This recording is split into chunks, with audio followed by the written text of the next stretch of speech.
मेरे हिसाब के मुताबिक तो कोशिश ये करनी चाहिए है, वो बड़े 2 महीने अहम होंगे ने ते अल्लाह दे फजलो करम नाल जिन्हां ने पहला सुआ चोया चम्मच नाल हिलांदिया रहना पूरा सुआ इनू को हवाने दा अल्लाह दे फजलो करम नाल कोई मसला नहीं पेश आएगा जी। अस्सलाम वालेकुम नाज़रीन, अज असी तुहानू ये दसांगे कि जो जानवर एक गब्बन हुंदा है उहदे गब्बन होण तो लैके ते उहदे सूण तक उहदे वास्ते की एहतियातां ने और उहदी तैयारी किस तरह सानू करानी चाहिए है ताकि उहदे सूण तो बाद जानवर सानू ज़्यादा तो ज़्यादा दुध देवे। तो ये सारिया मालूमात असीं लैने अपने माहर फार्मर ने उस्ताद बिलाल नागरा साहब, इन्हां कोलों अज दोबारा असीं इन्हां दे कोल हाज़र होए हैं। अस्सलाम वालेकुम जी। वालेकुम अस्सलाम बिलाल साहब की हाल है, खैरियत है?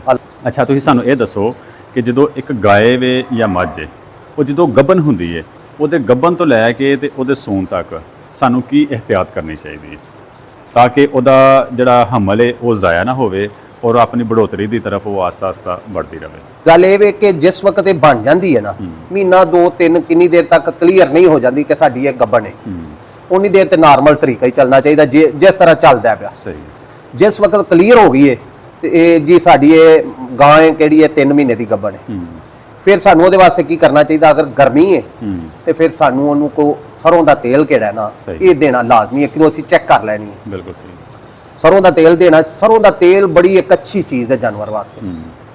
ये तो कई किहड़े पुराने डॉक्टर ने बुजुर्ग ने किन्हां दी उम्र गुजर गई है उन्हां दे मैं सुनता रहना वा उन्हां दे मशरे भी ने कि जानवर नूं सरों का तेल किहड़ा ने ये 50 ग्राम डेली चाहिए। अच्छा, एक वड्डे जानवर नूं 50 ग्राम सरों का तेल डेली चाहिए। सही है। चलो असीं नहीं डेली इन्नी मुशक्कत कर सकते, सानू हफ्ते बाद ते देना चाहिए पाइया तेल, कम सो कम पाइया। केड़ा कई साडे ऐसे जी ने दोस्त ने वो जानवर नूं 1/2 किलो सरों का तेल दे देंदे ने या 1/2 किलो घ्यो दे देंदे ने, ये नहीं लगदा। सही। लगना इसदी खुराक किहड़ी है 100-200 ग्राम, वड्डा जानवर है 250 ग्राम बस पाइया किहड़ी खुराक है, पाइये तो एक्स्ट्रा कितना देना है ना वो जाया उन्होंने। फिर उस तो बाद असीं इहनूं प्रोजेस्टेरोन दा एक टीका किहड़ा ना वो लाना चाहिए लाजमी, क्योंकि बांह पई हुंदी है, डॉक्टर ने चेक की हुंदी है ते इहदे वास्ते टीका लाना लाजमी। वो इंज जिवें समझ लो हिफाजती टीका बिल्कुल। मेरे हिसाब के मुताबिक तो कोशिश ये करनी चाहिए है कि अगर डंगर अच्छा दुध दे रहा है ना तो उन्होंने हर महीने वो प्रोजेस्टेरोन लाना चाहिए। अच्छा, केड़ा डंगर दुध दे रहा केड़ा दुध नहीं दे रहा उसकी कोई एडी मुश्किल नहीं, क्योंकि दुध देने वाला जानवर अंदरों कमजोर हो जाता है, नाले उन्होंने वंडा वगैरह पै रहा होंदा ते फिर वो ज़ाहिर है कि इन्ना दुध 5-10 किलो केड़ा जानवर या 15 किलो दुध दे रहा है वो अंदरों कमजोर हो जाता है। उसदे वास्ते प्रोजेस्टेरोन लाना केड़ा ना हर महीने लाजमी है और उसदा फायदा नुकसान नहीं। इस रूटीन के मुताबिक अच्छा हर महीना क्रॉस कर दिया जाना। सही है। जिस वक्त मझ है तो उन्होंने 3 महीने पहला उन्होंने दुध तो फारग कर देना, बिल्कुल चोना छड़ देना। अगर वो थले दुध की मकदार ज्यादा है तो फिर असीं उन्होंने की तरीका करना है, एक टाइम चुआई कर लैनी है, एक टाइम नहीं करनी। सही है। फिर अगर वो एक टाइम ते आ गई है फिर को हफ्ता खलो के असीं उन्होंने एक दिन छड़ के एक दिन चुआई कर लै बैना, फिर आस्ता आस्ता वो अपना दुध केड़ी सुका जाएगी ते वो सुकाण दे टाइम केड़ा मतलब है ना इनू वंडा नहीं पाना। सही है। तां ही दुध सुकेगा ना, खाली पट्ठियां दे रखना है तो वंडा छड़ देना।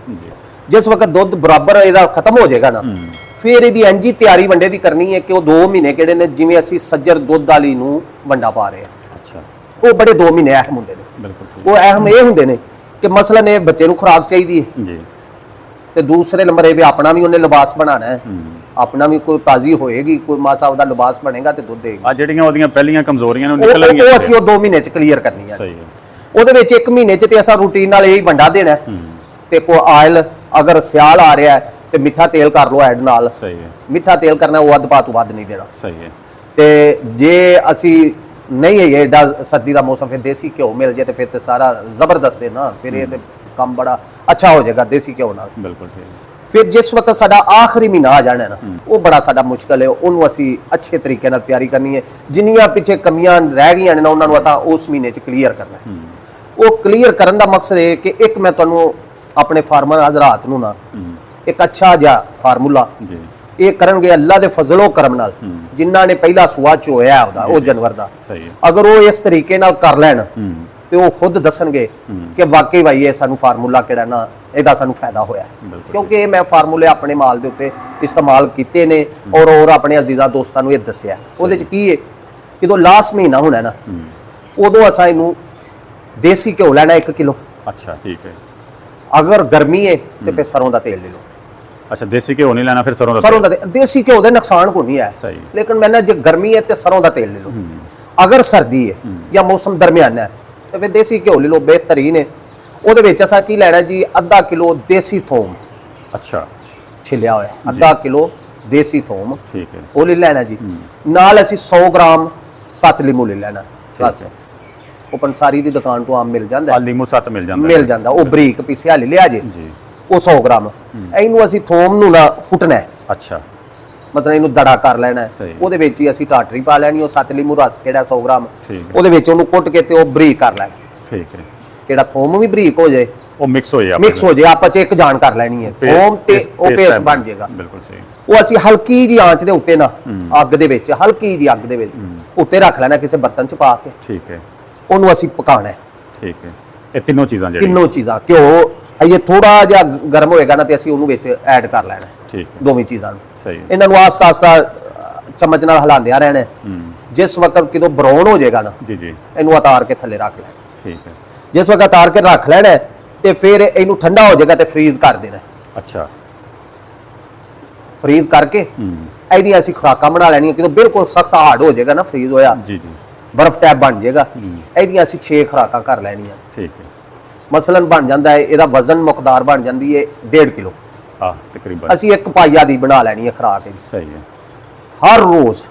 ਠੀਕ ਹੈ, ਅਗਰ ਮੌਸਮ ਠੰਡਾ ਹੈ ਤੇ ਫਿਰ ਹਰ ਰੋਜ਼ ਇੱਕ ਟੁਕਰੀ ਕੱਢ ਕੇ ਇੰਜੀ ਦੇ ਦੇਣੀ ਉਂਝ ਹੈ, ਫ੍ਰੀਜ਼ ਕੱਢੀ ਦੇ ਦੇਣੀ, ਕੱਢੀ ਦੇ ਦੇਣੀ। ਠੀਕ ਹੈ, ਅਗਰ ਮੌਸਮ ਗਰਮ ਹੈ ਸਹੀ ਹੈ, ਤੇ ਫਿਰ ਇੱਕ ਟੁਕਰੀ, ਇੱਕ ਦਿਨ ਛੱਡ ਕੇ ਇੱਕ। ਠੀਕ ਹੈ, ਇਸ ਤਰ੍ਹਾਂ ਇਹ ਸਾਡਾ ਬਣ ਜਾਏਗਾ, ਇੱਕ ਦਿਨ ਛੱਡ ਕੇ ਬਣਾਵਾਂਗੇ ਤੇ ਇਹ ਸਾਡਾ ਨੁਕਸਾ ਬਣ ਜਾਏਗਾ 12 ਦਿਨਾਂ ਦਾ। ਸਹੀ ਹੈ, ਤੇ ਜੇ ਅਸੀਂ ਹਰ ਰੋਜ਼ ਮੌਸਮ ਸਹੀ ਹੋਵੇ, ਮਤਲਬ ਜ਼ਿਆਦਾ ਗਰਮ ਨਾ ਹੋਵੇ, ਸੌਣ ਭਾਦਰੋਂ ਆ 2 ਮਹੀਨੇ ਨਾ ਹੋਣ, ਇਸ ਤੋਂ ਅੱਗੇ ਪਿੱਛੇ ਕਿਹੜਾ ਵੀ ਹੋਵੇ ਨਾ, ਫਿਰ ਬਿਸ਼ੱਕ ਰੋਜ਼ ਦੀ ਟੁਕਰੀ ਇੱਕ ਦਿਨ, ਠੀਕ ਹੈ, ਫਿਰ 6 ਦਿਨਾਂ ਚ ਬਣ ਜਾਏਗਾ। ਬਿਲਕੁਲ, ਅਸੀਂ ਇਹ ਮਹੀਨਾ ਪੂਰਾ ਮਤਵਾਤਰ ਕਿਹੜਾ ਨਾ, ਇਹ ਕਮ ਸੋ ਕਮ ਕਿਹੜਾ, ਕਮ ਸੋ ਕਮ 3 ਕਿਲੋ ਦੇਸੀ ਘਿਓ ਹੋ ਜੇ, 1.5 ਕਿਲੋ ਥੋਮ ਹੋ ਜੇ, 300 ਗ੍ਰਾਮ ਕਿਹੜੀ ਟਾਟਰੀ ਹੋ ਜੇ, 7 ਲਿਮੂ ਰਸ, 7 ਲਿਮੂ, ਇਹਨੂੰ ਮੁਕੰਮਲ ਪੈਕੇਜ ਕਿਹੜਾ ਨਾ, ਇਹ 3 ਕਿਲੋ, ਇਹਨੂੰ ਐਕਸਟਰਾ ਜਿੰਨਾ ਵੀ ਕਰ ਲੋ ਉਨਾ ਹੀ ਥੋੜਾ ਹੈ। ਬਿਲਕੁਲ ਸਹੀ। ਇਹਦੇ ਨਾਲ ਅੱਲਾ ਦੇ ਫਜ਼ਲੋ ਕਰਮ ਨਾਲ ਹਵਾਨਾ ਵੀ ਬਣਾਏਗੀ, ਬਾਦੀਆਂ ਸ਼ਾਦੀਆਂ ਸਾਰਾ ਕੁਝ ਜਾਨਵਰ ਦਾ ਖਤਮ ਹੋ ਜਾਏਗਾ, ਸਹੀ ਹੈ, ਆਪਣੀ ਰੁੱਤ ਸੋਹਣੀ ਹੋ ਜਾਏਗੀ ਜਾਨਵਰ ਦੀ।